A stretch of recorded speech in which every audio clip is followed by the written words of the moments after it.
வணக்கம், நான் உங்கள் ராணி பேசுகிறேன். இன்றைக்கி பிரெட் மசாலா பஜ்ஜி எப்படி செய்யறதுங்கிறத சொல்ல போகிறேன். பிரெட் எடுத்து சின்ன சின்ன பீஸாக இந்த மாதிரி கட் பண்ணி வச்சுக்கோங்க. முதல்ல அதுக்கு என்னென்ன தேவையான பொருட்கள்ங்கிறத சொல்கிறேன்.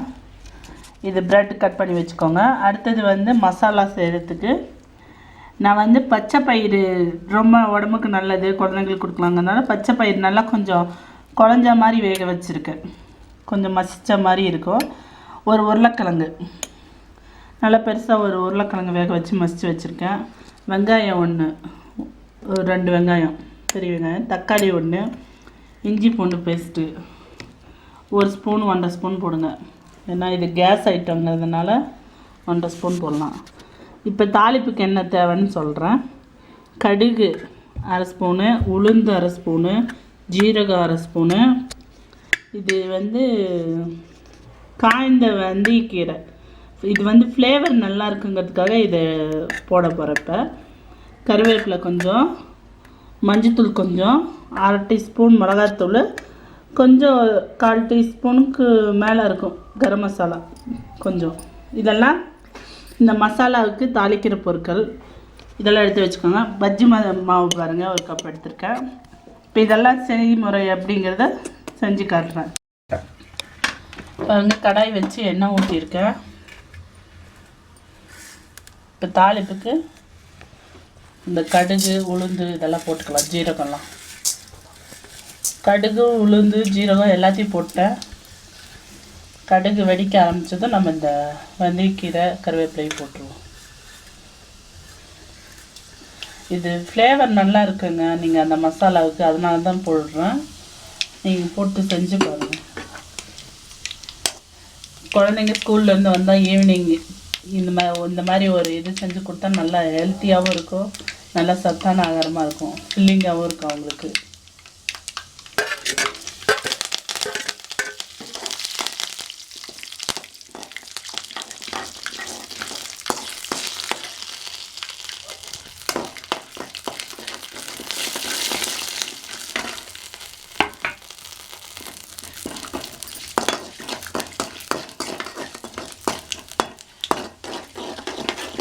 இதெல்லாம் நல்லா வெடிச்சிருச்சு. இப்போ வெங்காயத்தை போட்டு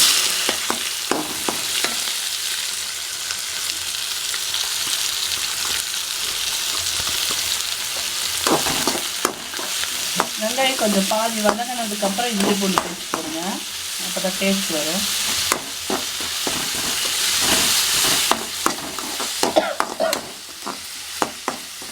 அந்த வெந்தயக்கீரையோட ஃப்ளேவர் பாருங்கள், நல்லா தெரியும். நீங்கள் போட்டு பாருங்கள், உங்களுக்கு தெரியும்.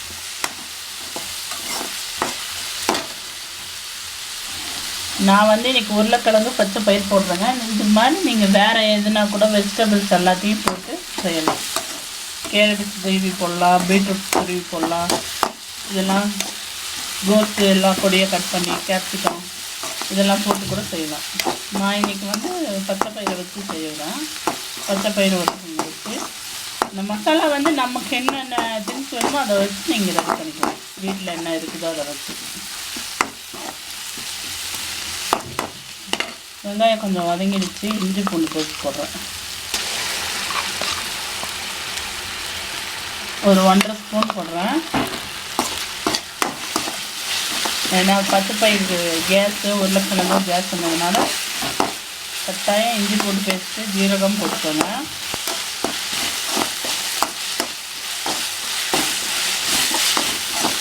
தேவைப்பட்டால் கொஞ்சம் பெருங்காயத்தூள் கூட இதில் சேர்த்துக்கலாம். நாம்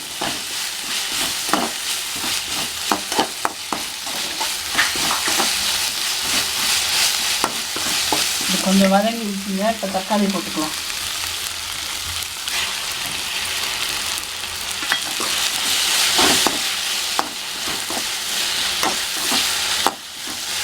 தக்காளி போட்டது கொஞ்சம் மசாலாவுக்கு தேவையான அளவுக்கு உப்பு போட்டுக்கோங்க.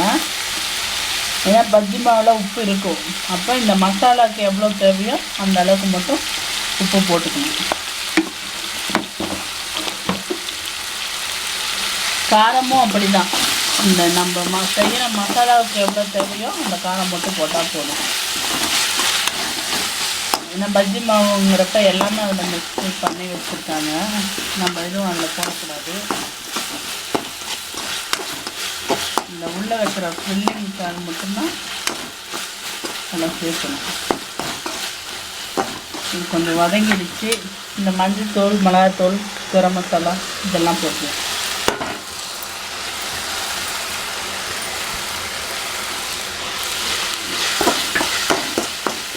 நல்லா வதக்குங்க கொஞ்சம் பச்சை ஸ்மெல் போகிற வரைக்கும்.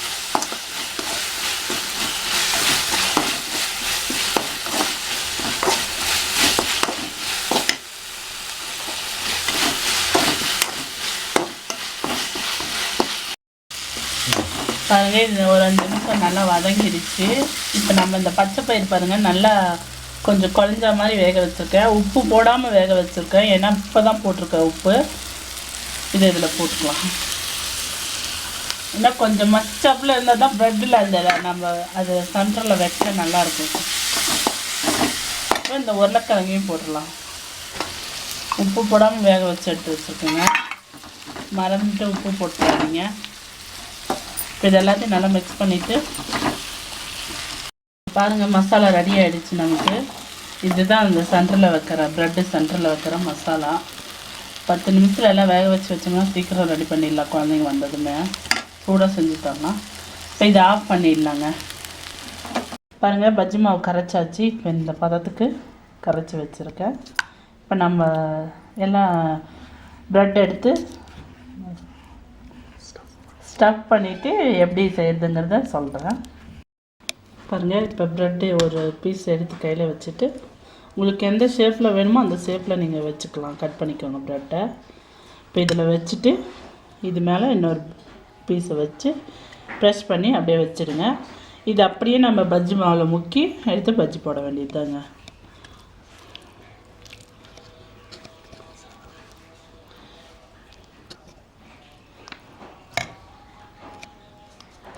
காரம் குழந்தைக்கு கொஞ்சம் கம்மி, குழந்தைங்க சாப்பிட மாட்டாங்கங்கிறதுனால கம்மியாக போட்டிருக்கேன் நான். இதுவே பெரியவங்களா இருந்தால் கொஞ்சம் காரம் சேர்த்து போட்டுக்கோங்க. பாருங்கள், இப்போ எல்லா பீஸும் நான் ஸ்டஃப் பண்ணி வச்சுருக்கேன். இப்போ போய் நம்ம பஜ்ஜி மாவில் முக்கி எண்ணெய் காய வச்சு பஜ்ஜி போட்டு எடுத்துகிட்டா வேலை முடிஞ்சுது. இந்த மசாலா மீதி ஆச்சுன்னு கவலைப்பட வேண்டாங்க. சப்பாத்தி கூட இது சைடிஷ் தான் நல்லாயிருக்கும். மீதி ஆச்சுன்னா நீங்கள் சப்பாத்தி கூட சாப்பிட்டுக்கலாம். இல்லைன்னா தோசை மாவு இருந்தால் தோசை ஊற்றி சென்டரில் மசாலா தோசை மாதிரி குழந்தைங்களுக்கு இதை கொடுக்கலாம். சட்னி சாம்பார் கொடுத்திங்கன்னா ரொம்ப நல்லாயிருக்கும். இதையே வச்சு நிறைய ஐட்டம் செஞ்சுக்கலாம். இப்போ நான் இதை போய் பஜ்ஜி போடுறேங்க, வாங்க போய் போடலாம். எண்ணெய் ஊற்றிருக்குங்க, காஞ்சிச்சான்னு பார்ப்போம். காஞ்சிருச்சுங்க. இதை எடுத்து ஸ்டஃப் பண்ணி போடலாம். சரி, பஜ்ஜி மாவில் முக்கி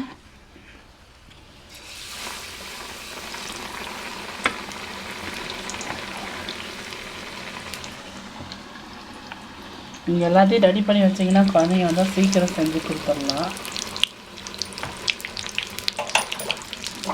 அடுப்பு மட்டும் கொஞ்சம் சிம்லேயே வச்சுக்கோங்க, எண்ணெய் காஞ்சிடுச்சுன்னா. ஏன்னா எல்லாமே இது வெந்த ஐட்டம் தான் இல்லைங்களா. ப்ரெட்டு சீக்கிரம் வெந்துடும், சீக்கிரமாக ஆகிடும். கொஞ்சம் அடுப்பு மட்டும் சிம்மில் வச்சுக்கோங்க, கருகிட போகுது. கொஞ்சம் அப்பப்போ திருப்பி விட்டுக்கோங்க, அப்போ தான் ஒரே மாதிரி இருக்கும். இதை போட்டு எடுத்துகிட்டு நான் உங்களுக்கு எப்படி இருக்குங்கிறத காட்டுறேன். பாருங்கள், பஜ்ஜி போட்டாச்சு. உள்ளே ஸ்டஃப்பிங் பண்ணது நம்ம பாருங்கள் கட் பண்ணும்போது தெரியும் உங்களுக்கு. இன்னும் நல்லா ஃபில்லாக கூட வச்சுக்கலாம் வேணும்னா உள்ள. இது நல்ல ஈவினிங் குழந்தைங்க ஸ்கூலில் வந்து வந்தால் நல்ல சத்தான ஸ்நாக் மாதிரி இருக்கும். ஒரு டிஃபன் மாதிரியும் இருக்குங்க. செஞ்சு கொடுத்து பார்த்துட்டு எப்படி இருக்குங்கிறது நீங்கள் உங்கள் கமெண்ட்ஸை சொல்லுங்கள்.